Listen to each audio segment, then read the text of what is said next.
Sir, with your permission, I rise to move for leave to introduce the Waqf Amendment Bill 2024.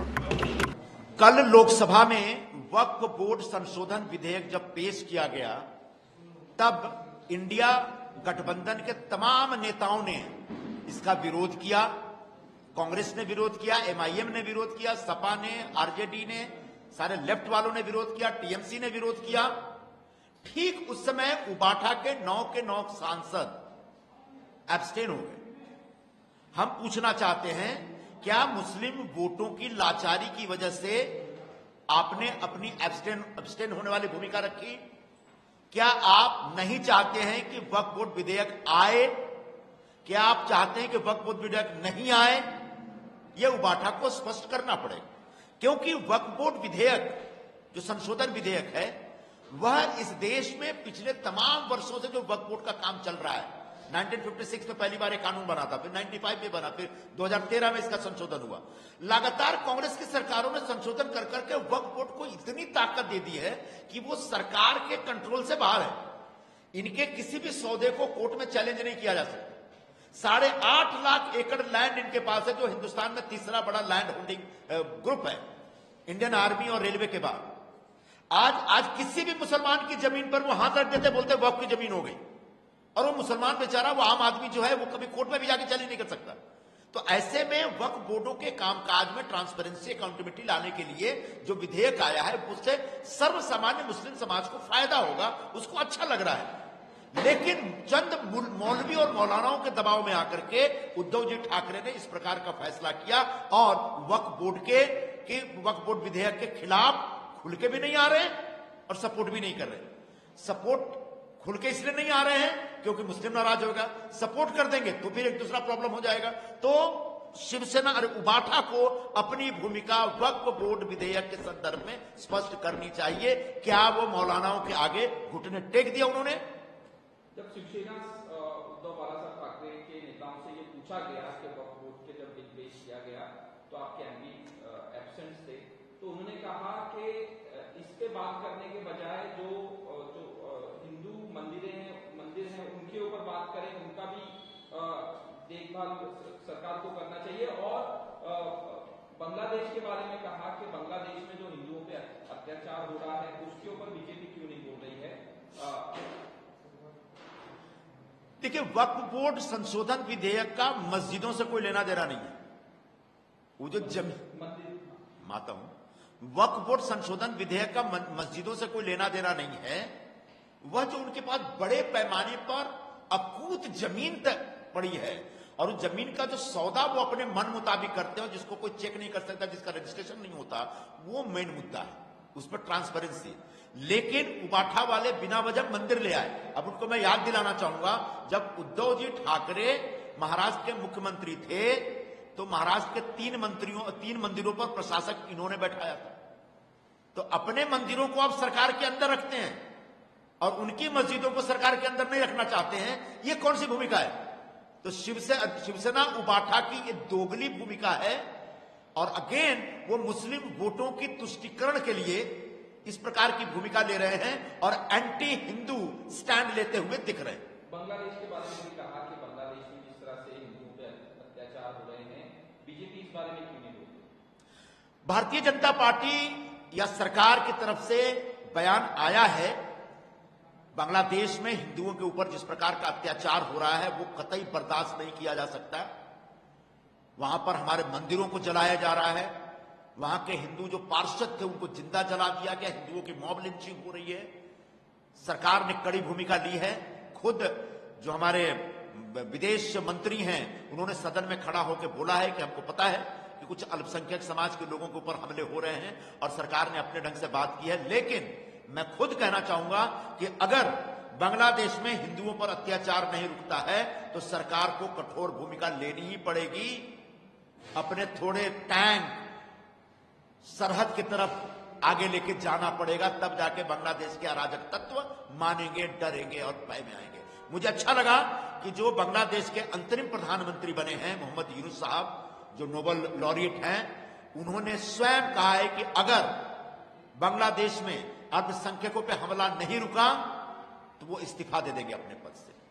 तो मोहम्मद यूनुस साहब पर हमको बहुत भरोसा है, विश्वास है और उम्मीद है कि आने वाले दिनों में बांग्लादेश में जो वहां के हिंदुओं पर हमला हो रहा है वो बंद हो जाएगा। सर, आपने उद्धव ठाकरे की 3 दिन की जो दौरा हुआ दिल्ली पे, उस पर सवाल उठाया कि उद्धव ठाकरे गए, उनको मुख्यमंत्री बनना है, इस वजह से गए, तो कांग्रेस वालों ने साफ मना कर दिया।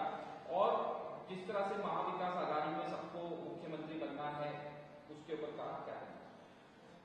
उबाठा के प्रमुख श्री उद्धव जी ठाकरे गाजे बाजे के साथ पूरे परिवार को लेकर दिल्ली गए थे, एक महत्वाकांक्षा लेकर कि कांग्रेस के नेताओं को वो प्रस्ताव देंगे कि उनके नेतृत्व में महाविकास आघाड़ी विधानसभा चुनाव में उतरे, मतलब उनको मुख्यमंत्री का चेहरा करके प्रस्तुत किया जाए महाराष्ट्र के लोगों के समक्ष।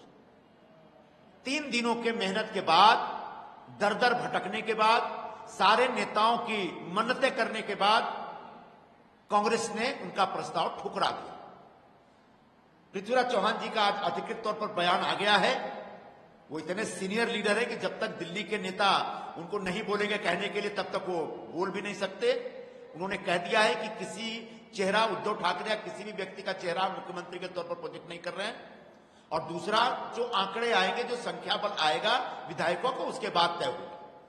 तो उद्धव ठाकरे जी की एक पूरी जो मनोकामना है, उनका जो सपना है, वो चकनाचूर हो गया। इसका मतलब यह हुआ कि महाविकास आघाड़ी के जो बड़े बड़े नेता हैं, कांग्रेस के नेता हो, राष्ट्रवादी कांग्रेस के नेता हो, उनके अंदर अब उद्धव ठाकरे के नेतृत्व पर भरोसा नहीं है। लोकसभा चुनाव में भी उद्धव ठाकरे की पार्टी का जो परफॉर्मेंस था वो बहुत अच्छा नहीं था। तीसरी बात यह है, जब ये मुख्यमंत्री थे तो पूरे 2.5 साल में सिर्फ एक बार मंत्रालय गए थे। महाराष्ट्र के इतिहास में सबसे आलसी मुख्यमंत्री करके इनको जाना जाता है। ठीक है, उस समय कोविड था, फिर भी जिनको लोगों के बीच जाना होता था जाते थे, लेकिन उद्धव ठाकरे जी ने कोविड के बहाने जनता से जो भी संवाद साधा वो फेसबुक के जरिए साधा। आज महाराष्ट्र के पास एक मुख्यमंत्री है जो लोगों से फेस टू फेस मिलता है, लेकिन 2.5 साल तक जो मुख्यमंत्री था वो फेसबुक पे रहा। और ये सारी बातें देखते हुए कांग्रेस ने इन पर विश्वास नहीं किया, भरोसा नहीं किया। शरद पवार जी पहले ही मना कर चुके हैं कि उद्धव ठाकरे के नेतृत्व में चुनाव नहीं लड़ सकते। उद्धव ठाकरे जी को मैं इतना ही याद दिलाना चाहूंगा कि आपके पिताजी और हम सबके नेता रहे हिंदू हृदय सम्राट शिवसेना प्रमुख बाला साहब ठाकरे जी ने लगातार कहा था कि कांग्रेस के लोग धोखेबाज हैं, धोखेबाज होते हैं। उन्होंने बोला था ये स्काउंड्रल हैं, ये ठग हैं, बदमाश हैं, पाजी हैं, ये किसी के भी नहीं हो सकते। मुझे भी 20 साल बाद समझ में आया कि ये धोखेबाज हैं। तो जब बाला साहब जी ने कहा कि धोखेबाज है कांग्रेस वाले, फिर उस कांग्रेस वाले के पास गए, आज आपको धोखा मिला, आज आपको धोखा दिया गया, आगे भी आपको धोखा देगी कांग्रेस पार्टी, हर कदम पे धोखा देगी कांग्रेस पार्टी उद्धव ठाकरे को। मैं आज ये घोषणा कर देता हूं। सर, एनडीए के बारे में कहा कि सबको मुख्यमंत्री बनना है, शरद पवार के बारे में कहा आपने, नाना पटोले, सुप्रिया सुले, क्या पूरा महाविकास आघाड़ी में भयंकर सिर फुटौल चल रही है। पूरा जो गठबंधन है वो बिखरा हुआ है। तीनों पार्टियों में सब मिला के 1 दर्जन से ज्यादा मुख्यमंत्री बनने के दावेदार हैं।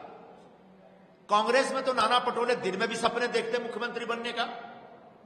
जब वो हर कीर्तन करने जाते हैं तो वहां पर ढोल पे भी भावी मुख्यमंत्री लिखवा लेते हैं। बाला साहब तो रात गए अहमदनगर में, तो उनके जितने चेले थे सब उनके लिए भाषण में बोलते जा रहे थे, महाराष्ट्र के भावी मुख्यमंत्री, महाराष्ट्र के भावी मुख्यमंत्री। उनके मन में भी गुदगुदी हो रही है। और भी बहुत सारे लोग हैं, बहुत सारे नए नए लोग हैं, वो भी भावी मुख्यमंत्री बनने का ख्वाब देख रहे हैं। इसके अलावा शरद पवार जी खुद चाहते हो तो खुद 4 बार रह चुके हैं, तो वो खुद नहीं बनना चाहते, शुक्र है नहीं बनना चाहते हैं। वो चाहते हैं उनकी बेटी सुप्रिया सुले मुख्यमंत्री बनने। उनका एक नेता है मुंब्रा में, वो भी भावी मुख्यमंत्री करके पोस्टर लगवा रहा है। और भी लोग होंगे, मुझे याद नहीं आ रहा उनके नाम। शिवसेना में उबाठा में उद्धव ठाकरे खुद मुख्यमंत्री बनने का ख्वाब देख रहे हैं। तो अभी ऐसा है, बच्चा पैदा होने से पहले झुंझुना खरीदा जा रहा है। सरकार नहीं आने वाली इनकी, क्योंकि लोकसभा नतीजों के आधार पर जो एक नैरेटिव बनाने की कोशिश की जा रही है वो सरासर गलत है। 2 अलग अलग चुनाव होते हैं और दोनों चुनावों में अलग अलग मुद्दे होते हैं। फिर महाराष्ट्र में एकनाथ शिंदे जी की सरकार इतना जबरदस्त काम कर रही है, जन कल्याण की योजनाओं को जिस तरह से लोगों के बीच लेके जा रही है सरकार, उसका बहुत अच्छा नतीजा आएगा। और हमारी सरकार दोबारा आ रही है, तो अभी ये मुख्यमंत्री पद के लिए लड़ रहे हैं, जो कि कभी होना नहीं है। आगे जाकर के सीटों के बंटवारे के मुद्दे पे लड़ेंगे, और जब सीटों के बंटवारे के मुद्दे पे लड़ेंगे तब इनकी कोशिश ये होगी कि तीनों पार्टियों के कार्यकर्ता एक दूसरे के उम्मीदवार को हराने में लगेंगे, ताकि उसकी संख्या कम हो, हमारी संख्या ज्यादा हो। और इस चक्कर में महाविकास आघाड़ी इस चुनाव में पूरी तरह से निपट जाएगी, ऐसा हमारी भविष्यवाणी है। तो जब महाविकास आघाड़ी के नेताओं से पूछा गया कि मुख्यमंत्री की लड़ाई चल रही है, तो उनकी तरफ से बयान आया कि महायुति में भी जो मुख्यमंत्री हैं और जो दो उप मुख्यमंत्री हैं, उनमें भी आपस में लड़ाई चल रही है कि कौन बनेगा। महाराष्ट्र में जो सरकार है, उस सरकार को एक महायुति का गठबंधन चला रहा है, और महायुति के गठबंधन का चित्र स्पष्ट है। एक मुख्यमंत्री है, दो उप मुख्यमंत्री। आगे का चित्र यह है कि मुख्यमंत्री एकनाथराव शिंदे जी के नेतृत्व में महायुति चुनाव लड़ने के लिए उतरेगी। उसके बाद जो रिजल्ट्स आएंगे, उसके पश्चात शिवसेना, अजीत पवार जी की पार्टी और भारतीय जनता पार्टी के जो वरिष्ठ नेता हैं दिल्ली से लेकर मुंबई तक, वो लोग बैठ करके तय करेंगे कि आगे का निर्णय क्या होगा। लेकिन फिलहाल मुख्यमंत्री शिंदे जी हैं और उनके नेतृत्व में चुनाव लड़ा जा रहा है। सर, दया बच्चन के बारे में आपने कहा, जिस तरह से पार्लियामेंट में उनका नाम उतारा गया, क्या कहना? जया जी अमिताभ बच्चन की पत्नी है, यह उनका भाग्य है, इसके लिए उनको गौरव महसूस होना चाहिए। हम सबको भी बड़ा अच्छा लगता है कि जया जी बहुत भाग्यशाली हैं जो अमिताभ बच्चन की पत्नी। और ऐसे में जब उनको जया अमिताभ बच्चन करके पुकारा जाता है, तो बिना वजह क्यों बखेड़ा करती है, मुझे समझ में नहीं आता। जब आपने राज्यसभा सचिवालय को जब फॉर्म भरा आखिर इस बार चुनाव जीतने के बाद, तब आपने अपना पूरा नाम लिखा हो।